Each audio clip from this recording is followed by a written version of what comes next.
본문 중에 보면은 서기관, 다시 말하면 그 당시에 율법학자가 예수님께 나와 질문을 던졌습니다. 참 그 질문이 뭐냐면 그 많은 그 율법 가운데 가장 큰 계명, 가장 첫째에 가는 것이 무엇입니까? 사실 이는 그 율법학자로서 또 율법을 해석하는 사람으로서 예수님이 그 가르침에 대해서 너무나 놀랐습니다. 다른 사람들은 질문 던지는 것이 예수님을 올무에 빠뜨리려고, 또 예수님을 다른 사람들이 믿지 못하게 하려고 많은 질문을 던졌거든요. 그런데 이 서기관 율법학자는 그런 의도에서 질문을 던진 것이 아닙니다.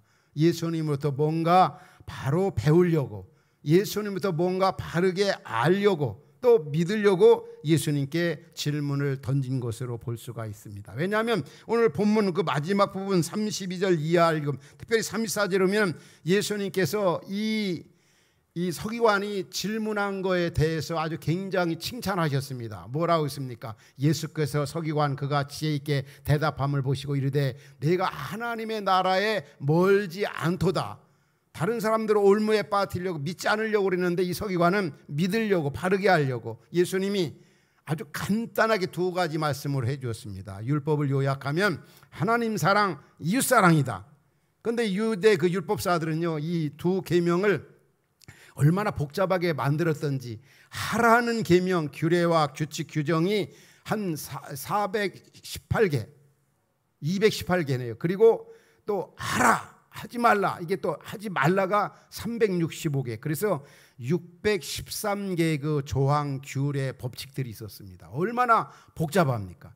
계속 이거면 되고 이거면 안 되고 이거면 되고 이거면 안 되고, 그러니까 너무나 답답한 겁니다. 너무 복잡한 겁니다. 그러니까 이 서기관이 예수님께 그 많은 것 가운데 간단하게 좀 한번 말씀해 주십시오. 그럴 때 하나님을 사랑하라, 이웃을 사랑하라. 바로 이 서기관의 질문만큼은 정말 훌륭한 것 같습니다. 오늘의 시대를 살아가는 우리에게도 정말 이런 질문이 필요합니다. 우리 주님 앞에 내가 지금까지 어떻게 살아왔습니까? 우리가 지금 어떻게 살고 있는가? 앞으로 어떻게 살 것인가? 그것뿐만이 아니라 인생이 어떤 존재인가? 어디로 가는가? 우리가 질문할 게 참 많잖아요. 특별히 분주하고 혼란한 시대 속에서 어떻게 살아가야 되겠습니까? 이 질문이 참 중요한 것 같아요. 어떤 분들은 특별히 그리스도인이면서도 그냥 덮어놓고 세상을 살아가는 사람들이 얼마나 많이 있습니까? 우리는 좀 자주 이런 질문을 주님 앞에 던져야 합니다. 또 우리 자신을 돌아보면서 이 질문에 참 유익한 부분들이 많이 있죠. 이 질문은 무엇보다도 이 진리를 깨우치는 어떠한 길잡이가 되어지고, 우리가 질문을 던질 때 많은 생각을 상대방이 하게 되어집니다. 어린 아이들, 특별히 3살이나 4살 아이들이 아주 엄마 아빠한테 질문을 많이 하면 그 아이가 상당히 지혜롭고 이렇게 지혜롭게 보아지지 않습니까? 아, 똑똑하고 참 지혜롭다. 많은 질문이라고 하는 것. 그런데 이 질문, 쓸데없는 질문이 아니라 꼭 필요한 질문을 예수님께 서기관이 던졌다고 하는 사실입니다. 오늘 우리 시대 속에 살아가는 우리 그리스도인들, 우리가 어떻게 살아가야 될 것인가? 우리가 잘 아는 에베소 5장 15절부터 17절에 보면 우리에게 귀한 교훈을 던져주고 있습니다. 구원받은 하나님 나라 백성들은 그런즉 너희가 어떻게 행할지를 자세히 주의하여 지혜 없는 자 같이 하지 말고 오직 지혜 있는 자 같이 하여 세월을 아끼라, 때가 악하니라. 그러면서 우리 같이 읽겠습니다. 시작. 그러므로 어리석은 자가 되지 말고 오직 주의 뜻이 무엇인가 이해하라. 정말 무엇이 우선순위고 무엇이 중요하고 어떻게 살아가야 되는가? 우리에게 너무 많이 알려진 이 스티븐 코비, 성공하는 사람 일과의 습관 저작 가운데 그가 한 얘기 중에 우선순위를 정착하라, 소중한 것부터 먼저 하라, 그것을 이제 강조하면서 시간 그 매트릭스를 4가지로 우리에게 던져서 귀한 교훈을 주고 있습니다. 우리가 살아가면서 정말 이 4가지가 뭐냐면 중요하면서도 긴급한 것이 있고 중요하면서도 긴급하지 않은 것이 있다. 그리고 또 중요하지 않은데 또 긴급한 것이 있고 중요하지도 않으면서 긴급하지 않은 것도 있다. 그런데 뭐 3상한 4상한은 제외하고 1상한에서 이 중요하면서도 긴급한 일, 우리가 살아가면서도 이런 일을 많이 만나죠. 중요하면서도 굉장히 긴급하게 할 일. 이거는 자, 우리 일생에 있어서 그렇게 자주 나타나지는 않습니다. 생사가 걸려있는 문제, 이건 정말 중요하면서도 너무 긴급한 일이죠. 그러나 중요하면서도 긴급하지 않은 것들이 있습니다. 이게 이 중요하면서도 긴급하지 않은 그런 시간들을 잘 활용해 가지고 대비하고 준비하면은 이 땅에서 정말 의미 있게, 가치 있게, 보람 있게 아주 인생을 효율적으로 시간을 활용하며 살아갈 수 있다는 겁니다.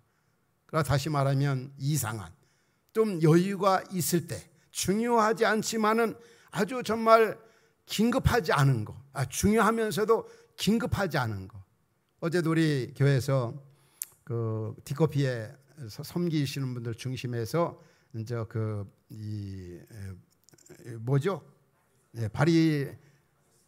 바리스타 교육 그 실기를 했습니다. 우리 11분들이 그렇죠. 이미 이제 실제로 했던 분들이죠. 이제 섬겼던 분들인데 해서 이제 아마 이번 주에 다 자격증이 이렇게 나오는 것 같아요.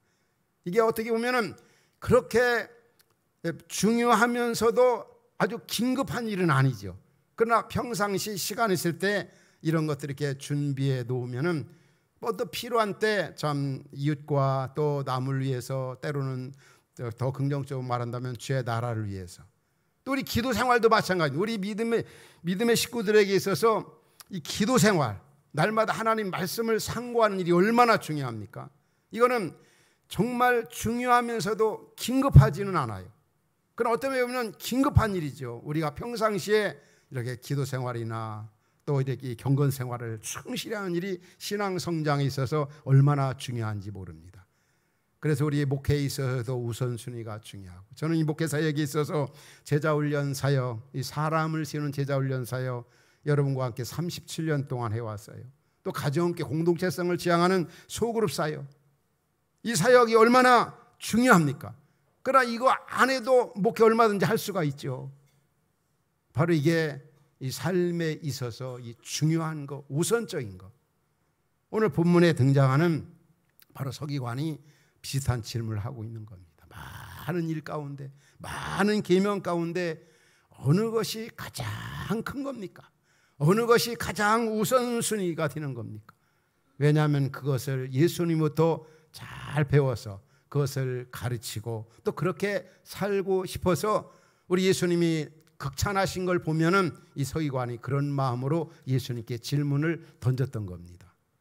제가 흩어지는 목회 책을 발간하면서 이렇게 그 네 분에게 추천사를 이제 부탁을 했습니다. 얼마 전에 이 네 분은 모두가 다 이제 그 저와 수십 년 동안 교제하고 또 서로 섬기면서 또 제가 존중하고 누구보다도 사랑하는 귀한 분들입니다. 한국교회 그 목회자 중에 참 어떻게 보면은 최고로 바쁘고 분주한 분들의 위치에 있다, 그렇게 표현해도 과언이 아닌 분들입니다. 다음 대부분 보면은 수천 명, 더 나아가 수만 명 이렇게 목회하는 분들입니다. 제가 추천사를 이제 부탁할 때 그랬습니다. 글씨 크기는 10포인트로, 그 다음에 그 내용 분량은 10줄 정도가 됐으면 좋겠다. 그리고 언제 어느 날까지 제 메일로 보내주든지, 그렇지 않으면 출판사로 보내줬으면 좋겠다. 그런데 이분들, 이 네 분들에게 아주 공통적인 거 서너 네 가지, 세 가지를 볼 수 있었어요. 무엇보다도 정확한 그 날짜에 다 보내왔다는 거죠. 출판사로 보내고 저한테 이렇게 보내왔다는 거죠. 그리고 또 10포인트로, 더 글씨 크게도 안 하고 적게도 안 하고 10포인트로, 또 어쩌면 이렇게 한결같이 다 10줄 넘지도 아니하고 적지도 아니하고, 참 놀랍더라고요. 어떻게 이렇게 바쁜 분들이, 제가 그 마지막 날이 토요일이었는데 그날에도 불구하고 참 모두가 다 정해진 시간에 정해진 글씨. 그리고 또 한 가지는 이 추천사 대충 저 알으니까 막 쓸 수도 있잖아요. 그 추천사 내용을 보면 결코 그렇지 않았더라고요. 저희 뭐 책에 대해서 뭐 1부, 2부, 3부 정확하게 다 이분들이 살펴보았다고 하는 것이 저 나름대로 입증이 되었고, 정말 그 아주 디테일하게 추천해 준 걸 보면서 제가 이렇게 느껴진 게, 이런 분들이 보니까 자기 관리를 참 잘하는 분들이구나. 또 시간 관리를 참 잘하는 분들이구나. 또 삶의 우선순위가 정착된 분들이구나. 바로 오늘 본문에 등장하는 이 서기관, 또 예수님께서 우리에게 하신 말씀이 바로 그것인 겁니다. 우리가 살아가면서 많은 일들이 있습니다. 그렇지만 그 중에서 가장 큰 게 뭐냐? 가장 중요한 게 뭐냐? 가장 우선순위가 뭐냐? 평생을 보면 이런 부분들이 잘 정착되고 정리된 분들은 그 믿음 생활에도 아주 정말 멋지게 해요. 시간이 흐를수록 믿음이 얼마나 아름답게 자라가는지 몰라요. 그러나 우선순위가 정착이 안 된 분들은 옛날이나 지금이나 아주 변하지 않기로 작정한 분처럼 살아가는 분들도 없잖아 있습니다. 적어도 우리 흩어진 화평교회 이런 분들이 별로 없는 것 같아요. 중요한 것은 이 삶에 있어서 우선 뭐가 제일 중요한가? 우리 예수님께서 말씀했습니다. 뭐라고 그랬습니까? 우리 30절 다 같이 읽겠습니다. 30절.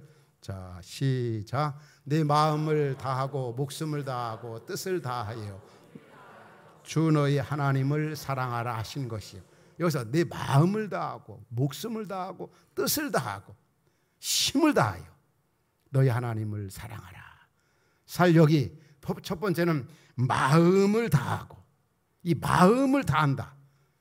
원래 시라보의 단어에 보면은 이 카르디아스라는 말, 우리 지정의 인격의 중심, 그 다음에 여기 보면 목숨을 다하고, 그 시라보에 보면 프시케스라고 얘기합니다. 이 목숨은 흔히 얘기한 대로 혼이라고 표현하잖아요.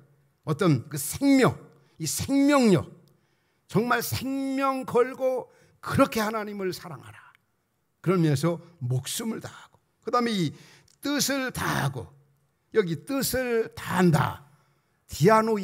디아노이아스. 이 뜻은 바로 이제 우리가 하나님을 사랑하던 분별력이나 이해력이나 어떤 지적인 그런 것의 바탕에서 하나님을 사랑하는 것이라 그냥 덮어놓고 사랑한다는 것이 아닙니다. 뜻을 다해서. 여기 또 이 힘을 다하여, 이 이스큐오스라는 이 말은, 이 힘을 다하여, 이 말은 어떤 정신적인 면이나 신체적인 면이나 또 영적인 그런 면에서 이 총체적인 능력을 말하는 겁니다. 그런데 분명한 것은 마음을 다하고 목숨을 다하고 또 뜻을 다하고 힘을 다하여 하나님을 그렇게 사랑하라. 어떤 면에 보면 이게 이 문자적인 어떤 구분이지 어떤 면에 보면 같은 의미입니다. 여하튼 우리의 총체적으로 우리의 모든 걸 다 총동원해서, 우리 마태복음 7장에 보면 이런 말씀 나오죠. 우리가 기도할 때 구하라, 찾으라, 문을 두드리라. 구하는 거 다르고 찾는 거 다르고 문을 트는 게 다르는 게 아닙니다. 그냥 문자적인 구분이지, 문자적 그런 차이지 의미는 같은 것처럼 여기서 마음을 다하고 목숨을 다하고 뜻을 다하고 정말 힘을 다해서 이렇게 하나님을 사랑하는 말은 우리의 총체적, 좀 많이 크게 그렇게 하나님을 사랑하라는 거죠. 그러면은 바울이 그 에베소 교회를 향해서 이렇게 하나님을 사랑하기를 위해서 기도했습니다. 에베소 3장 17절부터 19절에 오면은 바울이 에베소 교회를 향해서 기도할 때, 여기 17절 하반절에 오면은 너희가 사랑 가운데 뿌리가 박히고 터가 굳어져서 18절 보면 뭐라고 그랬습니까? 능히 모든 성도와 함께 지식에 넘치는 그리스도의 사랑을 알고, 그 다음에 두 번째, 그 다음에 보면 그 넓이와 길이와 높이와 길이가 어떠함을 깨달아. 다시 말하면 바울은 에베소 교회 성도들이 그 크신 하나님의 사랑의 넓이와 깊이와 높이와 깊이가 어떠함을 깨달아 정말 하나님을 많이 사랑하기를 위해서 기도했던 겁니다. 여러분, 정말 하나님을 사랑하되 얼마나 사랑합니까? 저는 말씀을 듣는 성도 여러분, 우리 흩가족들이 하나님을 건성으로 형식적으로 그냥 사랑하는 것이 아니라 세상의 그 무엇보다도 어떤 것보다도 하나님을 최고로 넓게 깊게 높게 길게 사랑할 수 있기 바랍니다. 시편에 보면 다윗이 시편 18편에서 그렇게 고백했죠. 나의 힘이 되신 여호와여, 내가 주를 사랑한다. 정말 하나님을 최고로 사랑하는, 하나님보다 더 사랑하는 것이 성경은 우상숭배라고 말씀하잖아요. 여러분, 정말 하나님을 최고로 사랑합니까? 우리를 위해 생명 바치고 우리의 영원한 생명을 주신, 우리에게 천국의 기업을 주신 그 하나님 아버지를 최고로 사랑합니까? 오늘 최고 계명이 뭐냐? 이 땅에 살아가면서 마음을 다하고 목숨을 다하고 뜻을 다하고 힘을 다해서 아주 최고로 사랑하는 것.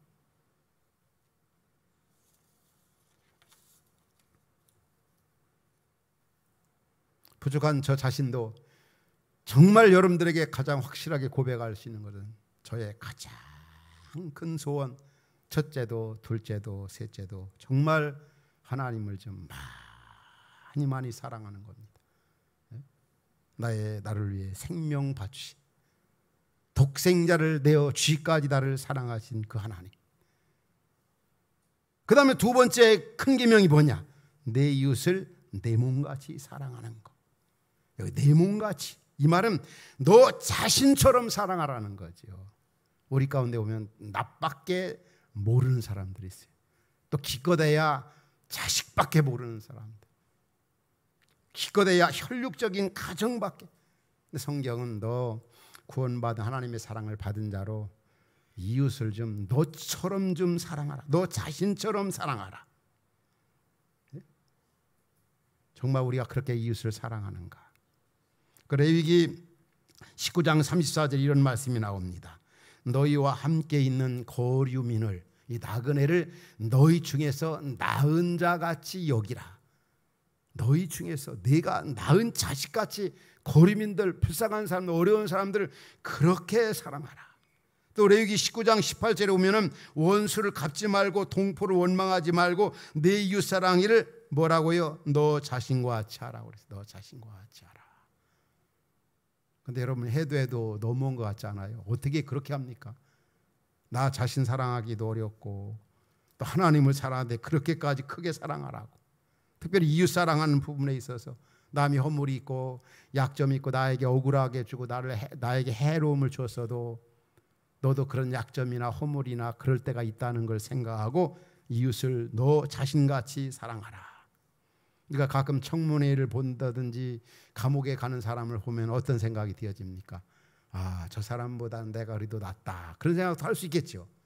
그러나 저 사람과 나 사람은 들키고 안 들킨 것 차이다. 그런 생각 들 때가 저는 많이 있더라고요. 여러분 그렇지 않으세요? 저분은 들키고 나는 안 들켰다. 혹은 저분은 저런 죄를 지었지만 저분이 지은 죄 말고 나는 다른 유형의 죄를 이렇게 짓고 있다. 그런 생각 들 때가 참 많이 있습니다. 그런데 이러한 우리들을 우리 주님께서 용서해 주셨지 않습니까? 우리 죄를 위해서 십자가에 고난받고 죽고 부활하셔서 우리 죄를 해결해 주셨습니다. 그 마태복음 18장에 보면 베드로가 예수님한테 잘 보이려고 예수님, 형제가 죄를 범하면은 몇 번까지 용서해 주면 되겠습니까? 7번까지 용서해 줄까? 그러니까 예수님께서 7번 아니야, 7번 아니라 7번씩 70번까지 용서, 490번 끝까지 용서해 주라는 거예요. 너무 어려운 질문이에요. 그런데 우리 주기도문에서 그런 그 주기도 내용이 나오잖아요. 우리가 우리에게 죄를 사하여 준 것 같이 우리 죄를 사하여 주시오. 내가 먼저 이웃의 형제를 용서해 줄 때 주님이 우리를 용서해 준다. 그런 조건이 나오는 것 같아요. 그러나 그 문맥상 그 주기도문은 이미 예수를 믿어 중생한 제자들에게, 이미 용서받은 우리들에게 주시는 말씀인 겁니다. 저나 여러분 우리 모두는 정말 엄청난 죄, 해결할 수 없는 죄를 예수 그리스도를 믿음으로 다 탕감받았습니다. 그래서 그것과 이웃과의 관계에서 상대방이 나에게 아픔을 주고 고통을 주는 그런 죄는 그것과 비교가 안 될 정도로 큰 죄, 아주 큰 죄를 주님이 용서해 줬다는 거죠. 그래서 우리는 그 사랑을 입은 자로서 우리 사랑과의 관계에서 어떤 죄를 지었을지라도 용서의 삶을 사는 게 얼마나 중요한가를 잊지 말아야 합니다.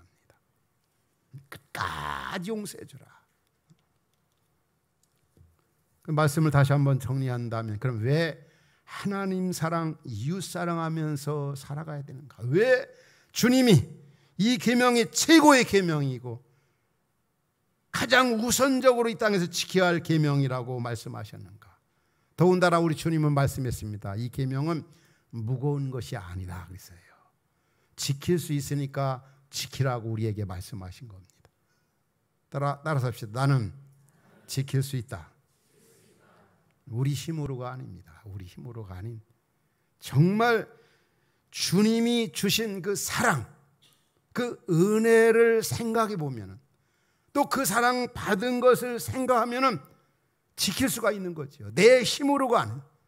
우리 사람은 나를 미워하면 우리도 미워하게 되어 있습니다. 나에게 손해를 준 사람은 보복하고 싶은 게 우리 인간의 마음입니다.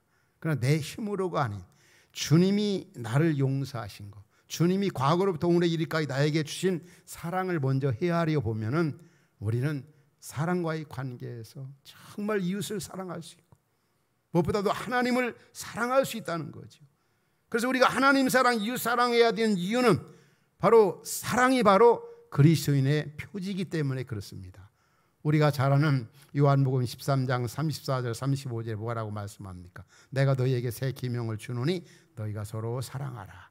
너희가 서로 사랑하면 모든 사람이 내 제자인 줄 알리라. 여러분, 우리 그리스도인의 표지는 교회 오래 다닌 게 모태신앙이 그리스도인의 표지가 아니잖아요.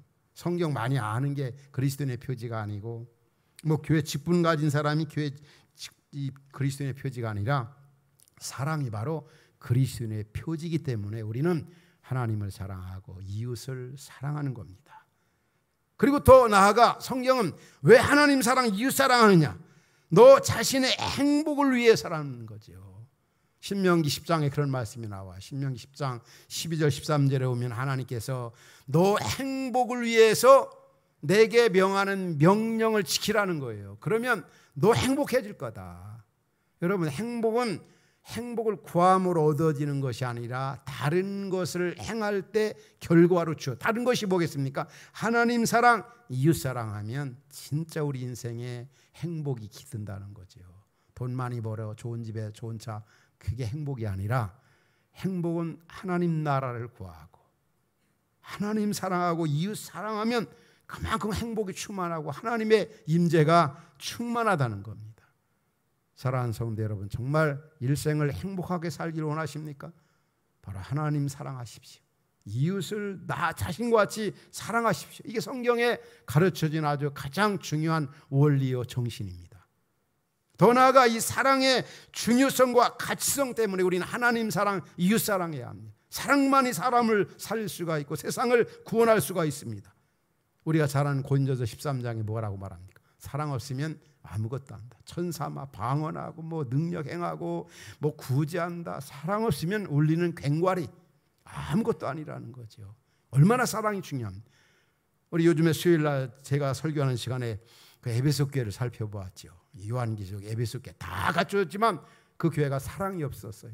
만약 그거 회개하지 않으면 촛대를 옮겨버리겠다. 이 말은 교회를 무기력하게 해버리겠다. 교회가 사랑이 없으면 어떤 존재 의의와 가치가 없다는, 그만큼 공동체가, 그리고 하나님의 사랑을 받은 우리 성도의 삶에 있어서 사랑이 얼마나 중요하다는 것을 성경은 강조하고 있습니다. 그래서 우리가 하나님 사랑, 이웃 사랑, 따라합시다. 하나님 사랑, 이웃 사랑. 정말 저나 여러분들 이 땅에 나그네 머무는 동안에 최고 큰 계명 아주 간단하게 말씀해 주셨어요. 여러분, 이 세상은 사랑이 없다고 아우성입니다. 어느 곳 다 가봐도 다 사랑 주겠다는 사람, 주는 사람 없고 받겠다고만 난립니다. 이런 시대 속에 살아가는 우리 성도들에게, 하나님의 사랑을 받은 우리 주의 자녀들에게 말씀합니다. 사랑하라고. 하나님 사랑하라. 이웃 사랑하라. 하나님 사랑, 이웃 사랑. 특별히 이웃 사랑. 여러분, 너무나 거창하게 생각할 필요 없습니다. 너무 아주 굉장하게 크게 생각할 필요 없습니다. 같이 사는 아내, 또 남편, 자녀, 더 나아가 이제 직장 동료, 더 나아가 점점 확장시켜 나가는 거죠. 빈부귀천, 남녀노소를 만나, 더 나아가 원수까지. 내 힘으로, 내 능력으로가 아닌 바로 주님이 주신 그 완전한 아가페적인 사랑, 무조건적인 사랑, 그 사랑이 우리에게 부음바가 되었는데, 그 부음받은 그 사랑 가지고 하나님 사랑하고 이웃 사랑하라는 거죠. 우리에게는 그런 최대의 무기가 있는, 그 무기가 어떤 무기냐? 바로 하나님 사랑 받은 거 나에게 있다. 그 사랑 가지고 이웃을 사랑하라. 특별히 이제 우리 이제 전교인 수련회 앞에 두고 있습니다. 이 수련회는 특별히 환경적으로, 상황적으로 하나님의 사랑을 참 많이 경험할 수 있는 그런 현장이고, 또 이웃사랑을 실천할 수 있는 또 현장이고, 또 그런 것을 느낄 수 있는 그런 좋은 분위기라고 생각이 되어집니다. 오늘 또 우리 주님은 말씀합니다. 참 불의가 기승을 부리고 악이 판을 치는 이 시대 속에서 하나님의 사랑을 받은 자로 하나님의 사랑을 전하라고, 그 사랑으로 이웃을 전하라고 성경은 말씀합니다. 너희가 하나님, 요한일서 4장 20절에 이런 말씀 나오죠. 너희가 하나님을 사랑하노라고 형제를 미워하면 그것은 거짓말로 하나님을 사랑하는 거다. 어떻게 보이는 형제도 사랑하지 못하면서 보이지 않는 하나님을 사랑한다고 말할 수 있겠느냐. 바로 하나님 사랑에 대한 입증은 이웃 사랑으로 입증이 되어야 되는 겁니다. 하나님 먼저 우리를 사랑하셨습니다. 우리 요한일서 4장 7절부터 11절까지 읽고 오늘 말씀을 마치도록 하겠습니다. 요한일서 4장 7절부터 11절까지 뜻을 생각하면서 우리 함께 합독하겠습니다. 시작. 사랑하는 자들아, 우리가 서로 사랑하자. 사랑은 하나님께 속한 것이니 사랑하는 자마다 하나님께로부터 나서 하나님을 알고, 사랑하지 아니하는 자는 하나님을 알지 못하나니 이는 하나님은 사랑이심이라. 하나님의 사랑이 우리에게 이렇게 나타난 바 되었으니 하나님이 자기의 독생자를 세상에 보내심은 그로 말미암아 우리를 살리려 하심이라. 사랑은 여기 있으니 우리가 하나님을 사랑한 것이 아니요 하나님이 우리를 사랑하사 우리 죄를 속하기 위하여 화목제물로 그 아들을 보내셨습니다. 사랑하는 자들아, 하나님이 이같이 우리를 사랑하셨은즉 우리도 서로 사랑하는 것이 마땅하도다. 아멘. 기도하겠습니다.